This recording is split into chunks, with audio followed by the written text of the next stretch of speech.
Welcome to R&B Sauce. This is DJ Pineapples, and today we have a special guest in the building from Northwest London. She dropped a great project last year called Closure Tapes and has recently released a brand new single called Heaven. Welcome, Mnelia. How are you? I'm good. That was such a cute intro. I just had to look down humbly. My head, I was thinking, brah! Now, listen, you deserve it all. Thank We're going to you. get into it in the interview. So one thing I like to do on R&B Sauce is bring it back to the beginning. What are some of your first musical memories? Oh, growing up in Stonebridge, running around Yes. my living room, my mum with the back door open and my dad just blazing music on the speakers.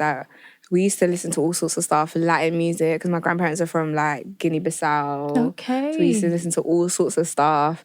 And then like, obviously like my dad was like a bit of a pop stan as well. Really? Westlife, No Take way. That, Michael Bublé.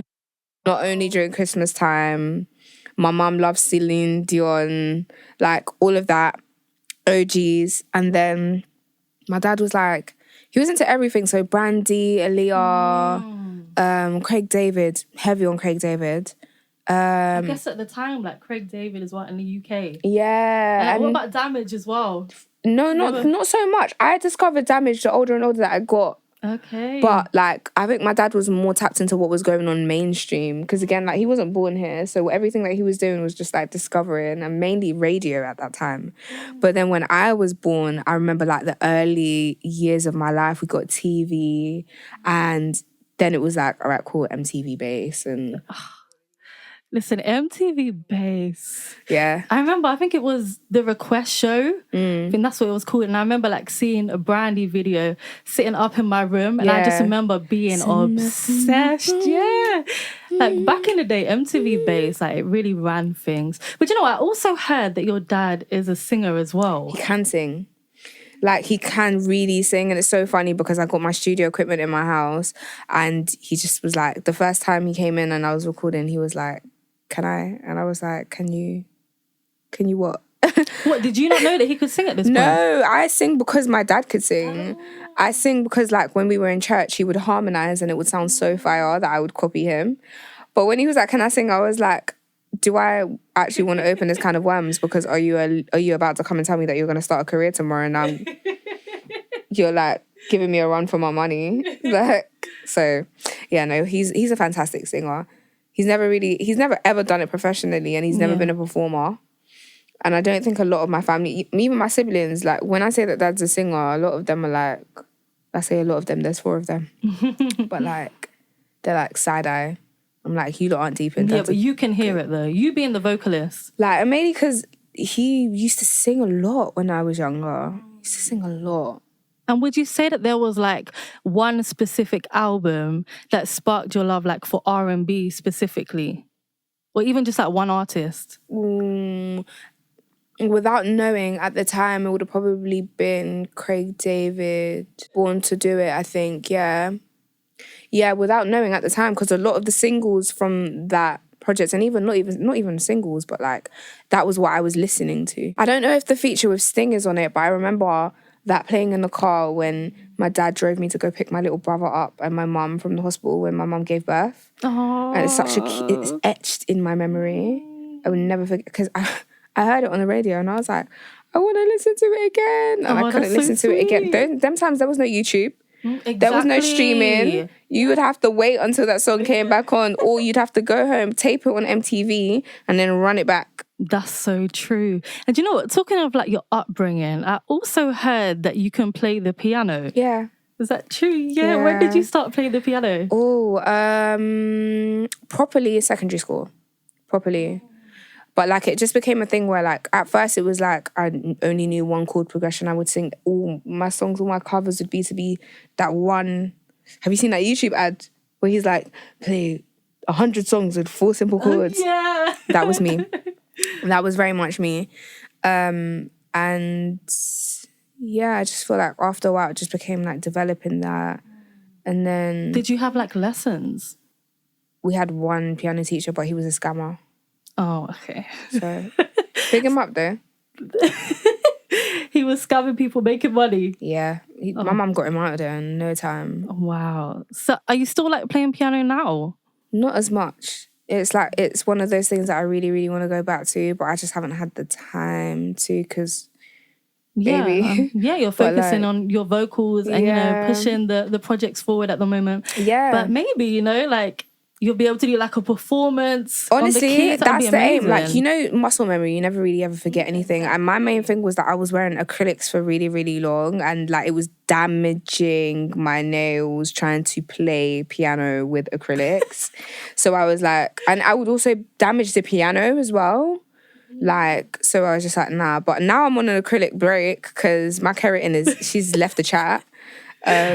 So maybe now is even the time, because I played guitar for a bit as well, and I had to leave that alone. You kind of can't do all of that stuff when you've got acrylics. Like, you got to choose glam or... Yeah, I'm not going to lie, like me being a DJ with the acrylics, it's a little bit more... It's actually it looks good though, that's the thing. It does. But in 2020, you released your track Say Yeah, and it blew up. But shortly after its release, we went into lockdown. We went into lockdown 2 weeks after, I think. How did that affect like your plans at the time? Oh, I think that's the first time anyone's asking me that, I mean, for starters, I couldn't see my song. Like, I didn't get to go outside and visually see what my song was doing in people's lives. And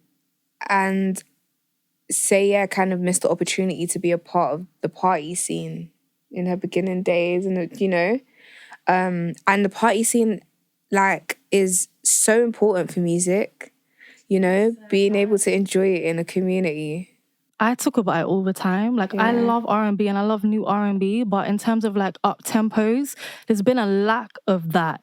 And like for a long time, I feel like at the moment people are kind of paying attention and people are kind of trying to go in that direction now. But me being a DJ, like when it comes to up tempo R&B, there's only certain artists that I can pull from and certain songs. And I feel like I'm almost repeating songs a lot because most of it is slow. So, you having that kind of like up-tempo party track, like that's, yeah. I know, I can't lie, I do enjoy and like I pride myself on emphasising up-tempo songs when it comes to R&B, because I feel like a lot of the problem with being in London is if people don't rock with it, then it's automatically corny until everyone rocks with it and then it's cool. And I get it. It's like the byproducts of coming from like a small city that you don't realise is so jam-packed. Like London is a big city, but it's not in the grand scheme of things, like when you've got like other places.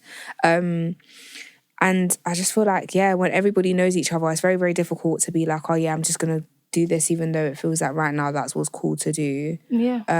But with up-tempo music, you can never ever lose, because one way or another, it's going to make people feel good. For sure. So whether it sounds corny or whether it sounds like, this isn't the, the slow jams R&B that we want, I'm still going to be the up-tempo girl. It's not good.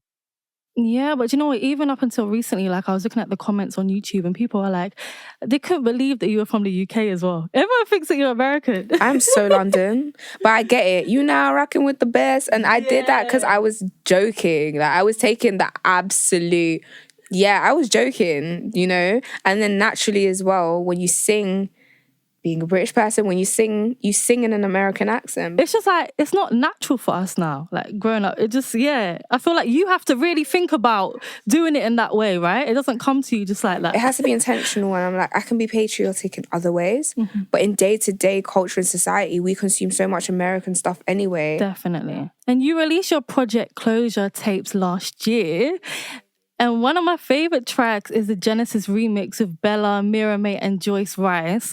How did that collaboration come about? For starters, Bella and Mira, like my right and left hand, in real life outside of music. Yeah. So it just felt like the jigsaw puzzles that connect in my personal life just needed the opportunity to like really be given the flowers and the appreciation that they deserve. Like, I feel like those two, they're just, even with Joyce, it was just, every single time I think about the whole link up, it was just all so natural. Like, all three of them being people that in real life, like, I absolutely adore, like, love. Outside of the music, I know that sometimes it's so easy to be like, oh, well, I've got this song and it sounds great and I want it to maybe have this person's voice on it or that person's voice on it. But with Genesis Remix, it was literally like, there's a story here. And the only people that can do the story justice for me is them, because they've walked through it with me, you know? Yeah. The whole song is literally about how I needed to get myself back. And they were pivotal pillars in me being able to get myself back and my actual self-restoration, aside from Mnelia, the person that I was, that experienced what I experienced through that heartbreak. They stood right by my side. So the fact that they are bad boy vocalists as well and so phenomenal in their own right is like a woman anthem though, like hearing you guys all come together.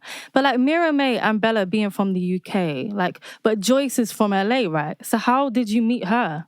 I mean, to be fair, I go to LA every single year and have done since 2020. So it's like been a 4-year streak.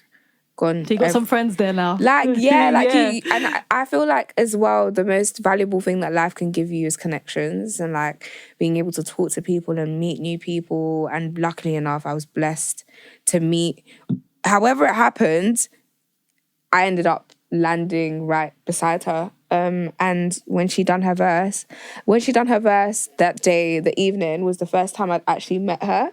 Got to actually meet her in real life. Yeah. And we went to the studio and she literally performed the verse. Like the first time I ever heard Joyce's verse, she performed it to me. That's crazy. Nah, she's an incredible artist. She's phenomenal. I'm definitely a big fan. Person, artist, everything. She's sweet, yeah. That's what it's all about, like, as well, when you actually connect with people, you know? But you know what? I need to talk about my favourite song on the project. Okay. And that is Wish. Is it? Do you know what? I just want to say, like, I can hear your heart, like, in the vocal delivery, the production, the strings. And I just want to say, like, thank you for reminding us what vulnerability sounds like in R&B. Like, honestly, I'm an R&B head, and that song to me is incredible. Thank you so much. It's a very, very special song. Thank and you. That's definitely like my standout track that I have on repeat. Oh, I absolutely love that. Thank you so much. It's a proper tune. Thank you. I think Wish will always be really special to me because when it first started, I'm quite an avoidant person. So when I'm going through things in the moment, I kind of like just block them out. They're literally just like blurred shadows in my eyes. And like the whole process of Wish from start to finish was like the process of clarity and everything becoming clearer and clearer and clearer and clearer. Because I'd had other songs on the project and knew, right, cool, yeah, this is me talking about this time when that happened. And then when Wish happened, I was like, hold on, this is literally everything in a nutshell. It's who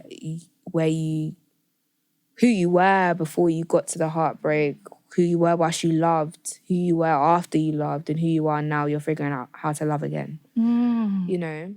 But no, you've done an amazing job. Just like I said, like in the emotion, you know, the way that you can kind of get it across in your vocals. Like listening to it makes me feel like emotional myself. Yeah. Do you know what I mean? I love like that's the way much. that you conveyed that, like to us listening as well. Yeah, that is. I just need to give you your flowers for that because I don't know how much other people talk to you about that song, but I'm like, listen, I need to let you know that is very special. Thank you. I also want to talk about the intro Revelation. Yeah. I love the jazz influence. Yeah. And you got the choir and the emotion again in the lyrics. Tell me about that track. Oh, you picked the two most special tracks on that project for me because my mum is on Wish and my son is on Revelation. Yeah. Revelation. And Revelation's also super duper duper special to me because I made it with literally my right hand. Like my mentor, my best friend, my manager. And the process of it was like we had the whole project. We were like, we need something to lead the way, you know? At first, I experienced a couple of stumbling blocks and it was difficult to really be able to, like, again, create something to introduce such an emotional process, such an emotional project, because the whole aim of the project is to take you through the process. For sure. So I think once we put our finger on how we wanted to do it, it was just, we literally prayed and then I left the room, I came back and he made the beat and I was like, It's so fire. This is insane. Like, I was literally like, this is crazy. Like, this isn't, I haven't heard this here yet. Yeah. No, I haven't heard agree. it yet. And it almost felt so good that I was like, this feels like someone else has it, you know? It feels like I'm doing a cover, you know? And then I literally got on the mic and it was a straight take of melodies. What you guys heard in that song was literally the first take of the melodies. Oh, wow, so it just came to you instantly. Like, no, I wouldn't say instantly. I think we came back to it and so I didn't actually get on the microphone, but I was like, all right, cool, I want to do this and I want to do that. And then after I was like, hold on, nah, fresh take. Let me get on the microphone and see what comes straight. And whilst I was writing it, my son's auntie sent me a video of them singing Say Yeah.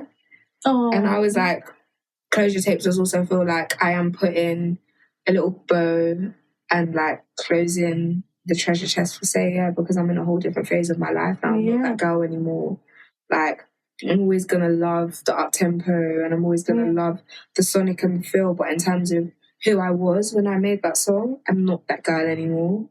So, yeah, like, Closure Tapes was closure for more than one reason. It wasn't just the heartbreak. It was everything, the process of going through, say, yeah, having a child, stepping away from it, knowing what it feels like to kind of not be as sought after as you were once upon a time, and having to learn that that doesn't impact your value. Like, you are still the artist that you were before, during and after Say Yeah, and that will not change. You just have to keep going. Yeah, I think it's such a perfect intro.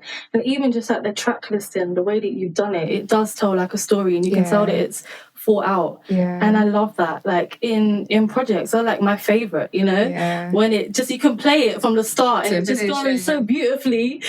That was the aim. There was even a mistake in the final track listing and I remember I cried about it. But then I listened to it again and I was like, this is perfect. What are we doing? Like, it was perfect. Sometimes, you could just get stuck on something, I guess. But then, like, someone like me, I'll have no idea. And I'll be like, this is beautiful. And another one of my stand-up tracks is La La La. Is it? I feel like that's like a proper R&B head thing. That's me. The R&B guys be loving it. And it was produced by Matt Keen and Esther. Yes, my favourites. How was that session? That's LA as well. It was insane, yeah. I'm not gonna lie to you. Like, I think 50% of the project was made in LA. Sometimes at some points in that process I needed to actually just get away from the environment that I was feeling the emotions and that makes sense, and be around people who could like conjure up different feelings from me, because again, avoidant type, I struggle to talk about things I'm going through, but tell me what you're going through and I'll write you a sonnet. Like, so it's just opening up and being vulnerable and like, the emotion. Exactly. So to be able to be at the, like, it was, I just, Jayla, Esther, who I love Jayla so much. I listened to her throughout the whole of, I think it was summer 2018. She's so talented. Phenomenal. I think it was 2018, if not 19. Esther and Matt Keen, I'm a selection girl. Yeah, like, heavy on it. Been, like, if you check my SoundCloud, I've been listening to selection since maybe 2013, 14, 15-ish. I was in secondary school. Like, they were literally a part of the genesis of my music love, you know, because it wasn't until maybe I was like 14, 15, around those ages that I started to really take in music and digest music for myself and create my own musical identity. But it was insane. Felt like a blast from the past. But I hadn't been there. They're incredible. And I saw that they also was on Destin Conrad's latest project.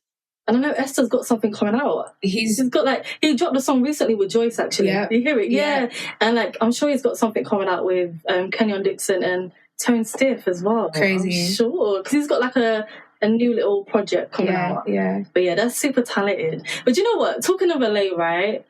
I came to LA this year, like when Grammys was on, but I came on the date of the Grammys, right? So I kind of missed the events before.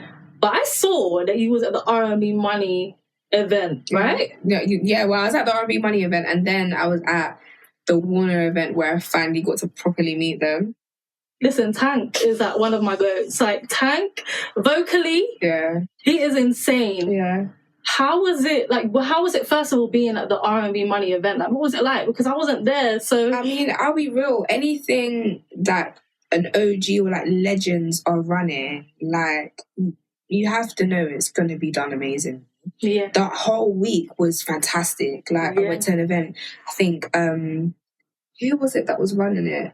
Oh God, I'm going to butcher it. But 7th Street was performing there. And I know James Fauntleroy had something to do with running there. James Fauntleroy is incredible. Let me just say, what a songwriter. That's my go. That's my favourite songwriter. Yeah, he's amazing. Literally.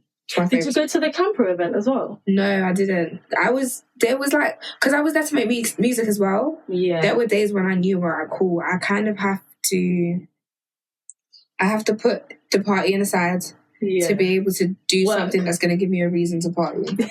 Yeah. So, yeah. But because I saw the R&B Money event, like Lucky Day was there, like Dixon was there, Kenya. Everyone. I was just like literally, when I say, like, there was a day when my manager came back and he was like, I just bumped into Miley Cyrus. Everyone was in LA though. This was on the day of the Grammys. On the day of the Grammys, he actually bumped into Miley Cyrus and I was like, did you congratulate her? He was like... But you know what, talking about like going to all these kind of parties, would you say there's anyone that you felt like starstruck from meeting?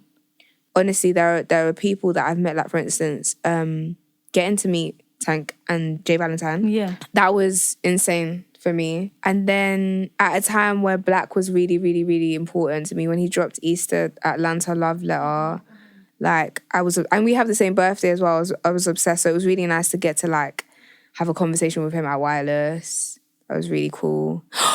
What am I talking about? Oh my gosh, there's one person I've been starstruck by. I haven't had an IRL interaction yet, but I absolutely adore her. And like, we've spoken in the DMs.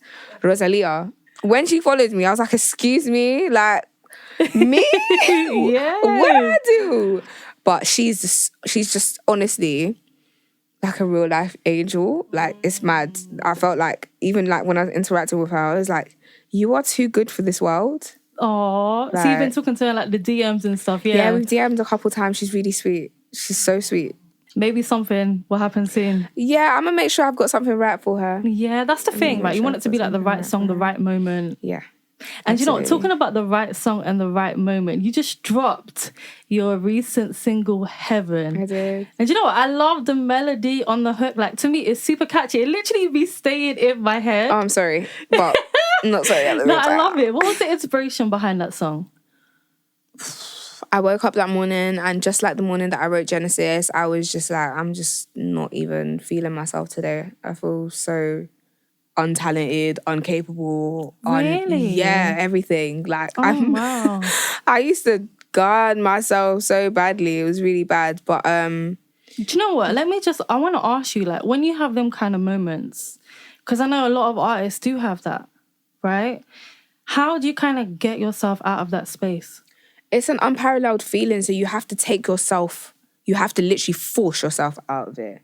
And just like everything, like I was talking to my friends yesterday about how you force yourself into confidence as a woman and you don't realise it. Yeah. Like, when I have days like that, I literally have to be like, excuse me, do you know who you are? You're the coldest. Like, you are the coldest. You are here for a reason. Look at what you've been able to do in such a short space of time. But then look at how long you've been working and how hard you've been working for. How would you not deserve it? Like, you have to psych yourself up because no one else is going to do it for you. And even the people that are going to do it for you aren't always going to be at your disposal. So I've got an amazing best friend, fantastic support system, amazing parents, phenomenal siblings, a manager people would die for, and I still can't expect them to be the ones that are going to be like, yeah, Monj, you're going to be the one to do this. I have to be the one to do it, you know? So that day, literally, when I made Heaven, before I met the boys, because again, I made it with the same lot that I made Genesis with, I love them so much. Big up Albin and Gus in Sweden, my favourite place. I love Sweden as well. I love Stockholm. Shout out to Lucia as well. Yeah, big up Lucia. I love her. Oh, I love her. And Cherry. Oh, I just love them all. LK. Oh, I love them. Yeah, they're all really I love talented. them. They're killing it in R&B. They are. I literally, before I walked into that studio, I was like, whatever feeling you're feeling, you're going to reverse it. Uno. Like, come on, whatever. I literally woke up and I was like, I feel so small. Like, ugly, or what, like all the negative feelings that you could feel. And I know why I felt those things. It was off the back of something that had happened, but I was just like, So I'm going to go into the studio and I'm going to make a cheeky song. Yeah. Talking about how I feel myself, acting like I'm the sexiest girl in the world. And we're going to see how this goes out. And we're going to see how this works. Because, again, it's like, especially as Mnelia, I'm very, very big on, some people don't have the inner strength sometimes to be able to do that psych for themselves. Yeah, do it for them. Say the things that they might not feel confident to say out loud. Listening to that song, like, you would have no idea that that's how you were feeling.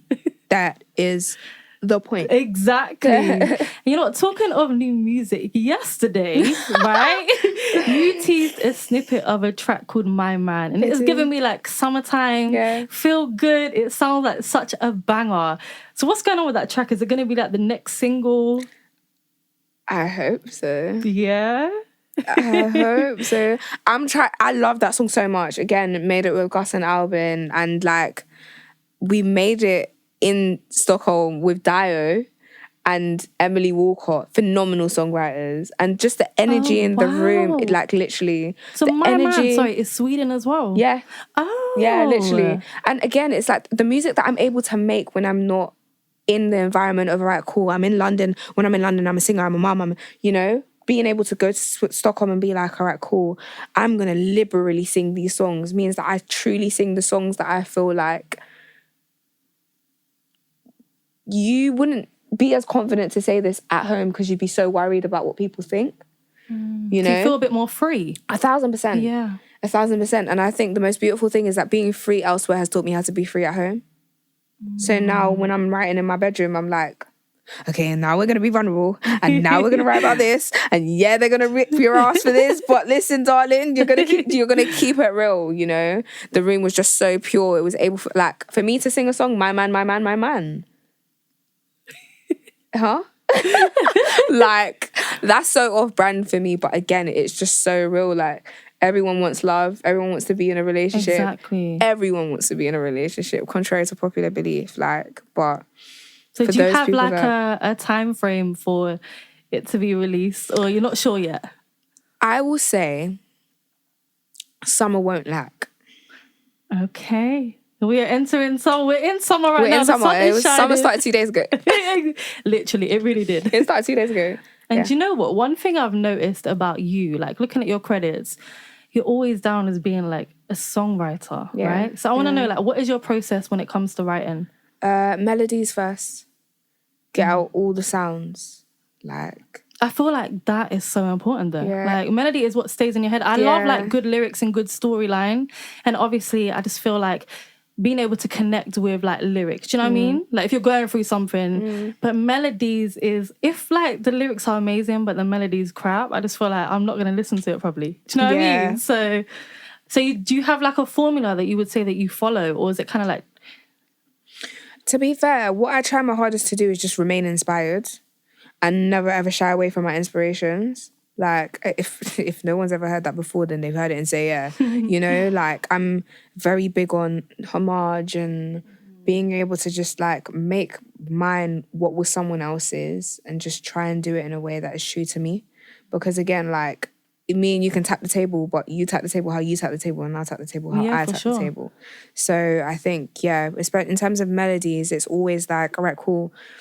Who do I feel I want to channel today? Who has inspired me that I want to be able to like serve as a vessel for? You know, that's always the most important thing. For sure. Always. But like I said, you can tell because with Heaven, the melody is in my head. Do you know what I mean? So it's working. That's the aim. I love that though. It's working. I do love that. So Mnelia, I want to get into some questions about R&B. Okay. Can you give me 3 songs that you would consider modern day R&B classics? You know what, yeah?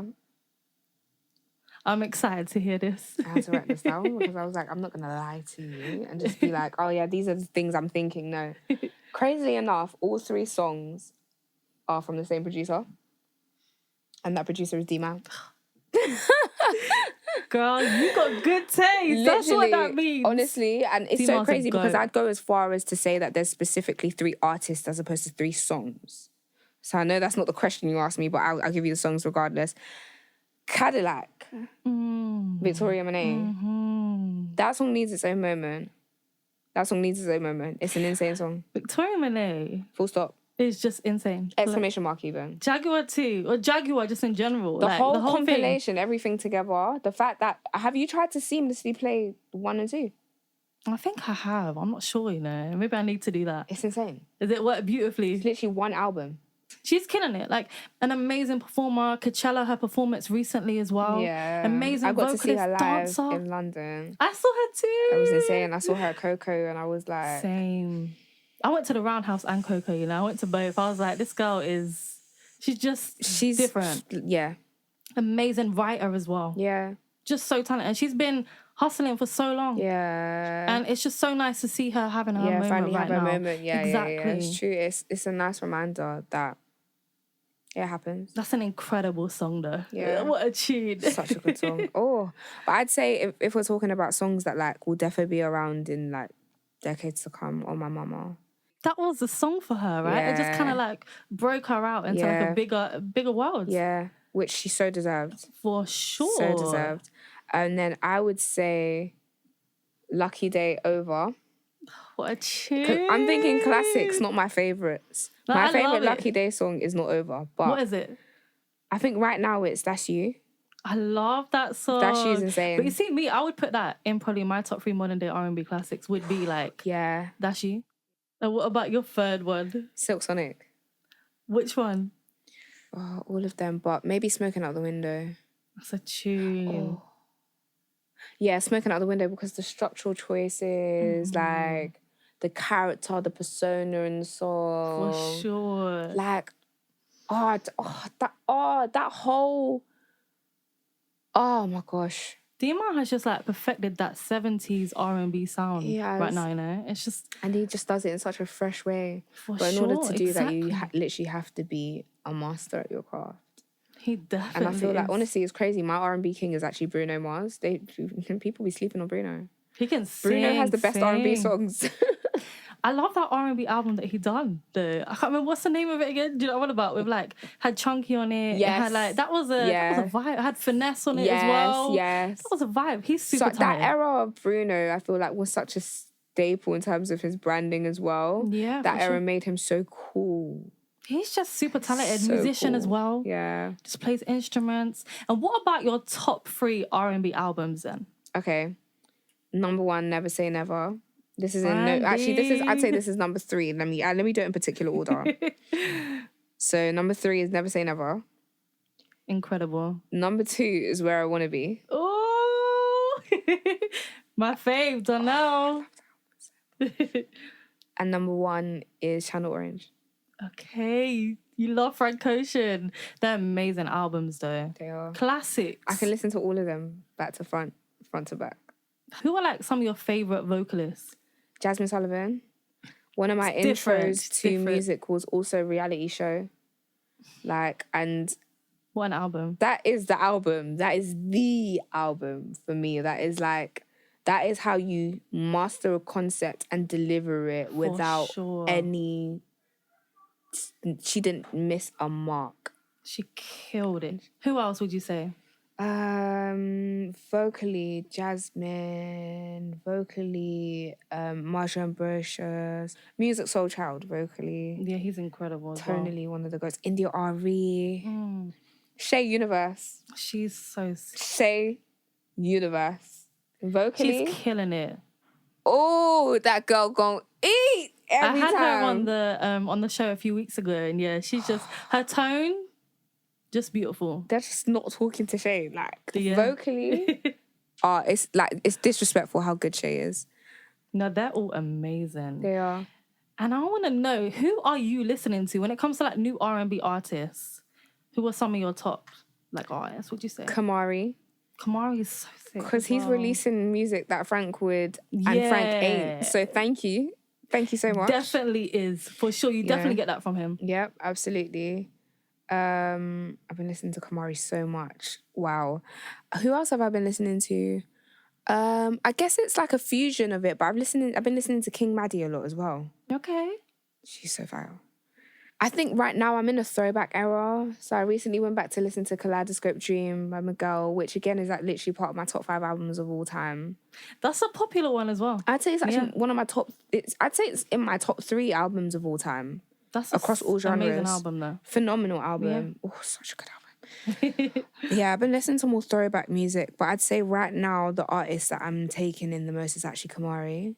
No, but Leon Thomas as well, actually. Leon Thomas, yeah, that album was insane. Electric Dusk is insane. Vocally. Productively, everything. Yeah. Productively ain't even a word, but for him it is like... He done Scissor Snooze. He's phenomenal. He just does everything. He acts as well. And the facts for me that he carried my childhood... Yeah. Like, don't think I didn't want to be with Andre when I was like 8 years old. Like, exactly. That He's was just my got so boyfriend. much talent. Love him. He does everything. Yeah. So talking of them artists, what do you think about the state of R&B right now? I think R&B is forever gonna flourish. Like, it's the genre of love, and love is infinite. So there's not a time and a place where R&B isn't important, or it doesn't matter, or it doesn't impact the world. You know, contrary to popular belief, you'd be shocked that how many of your pop melodies are influenced by R&B or are from R&B. You know, For sure. Like a lot of the stuff that we listen to now is even from the forefathers of R&B. So either way, R&B is the one cousin that everybody's proud to be related to. You know. And I feel so proud every single time people ask me what genre I do, and I'm like R&B, because you know, it's of course, the best. Like, if I say I make R&B music, you're most likely to think I can really sing as well. So I'm gonna have that. Yeah, exactly. I'm gonna have that. Do you get what I mean? Like, definitely the genre of true arts. But yeah, even for me, like with my show, having to look for new R&B every week, like. And I'm not going to play anything on my show, right? It's got to be like a certain level. And there is no shortage. Like, I'm finding amazing artists all the time. I think that's the most beautiful thing about R&B. It means that it's forever going to grow. And I'm here for that. For sure. So I want to ask, what can we expect from you in 2024? The unexpected. Oh, so you're not giving nothing away. I honestly feel like this is the bravest year that I've ever experienced in my life, personally and like professionally. Like, and I'm so ready to genuinely look all my fears and all of my dreams in the eye and just get on with it. Like, which hasn't been the feeling the whole time through, I'm not going to lie to you, but this time around, it's just like, I am who I am, and ain't a damn day in this lifetime that I'm not going to just do it the best that I can. I'm very excited then. It's going to be fun. So let everyone know your socials and where they can follow you to keep up to date on what is going to be coming. Follow me on everything. Insta, Twitter, TikTok, YouTube. In real life, if you want to. I'm probably going to be at your local Sainsbury's. Mnelia, Mnelia. So Mnelia, before you go, would you mind blessing r&bsauce with an acapella? Of course. Cool, let's do heaven. Let me go. Okay.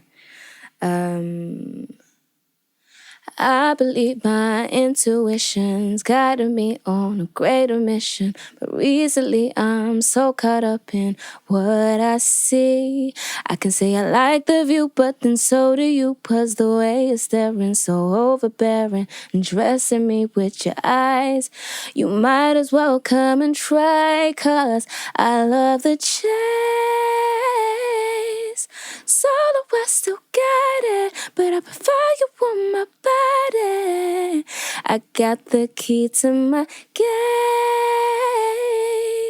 Usually I'm guarded, but I'm saving you a taste of this heaven. That is so beautiful. Thank you so much for coming on R&bsauce. We appreciate you. I'm always going to be supporting your music. Thank you for making great R&B. Everyone, please go and stream and purchase Mnelia's music, and let's support talent in the UK. Thank you. We appreciate you. Pick up yourself as well. You deserve your flowers for picking us up.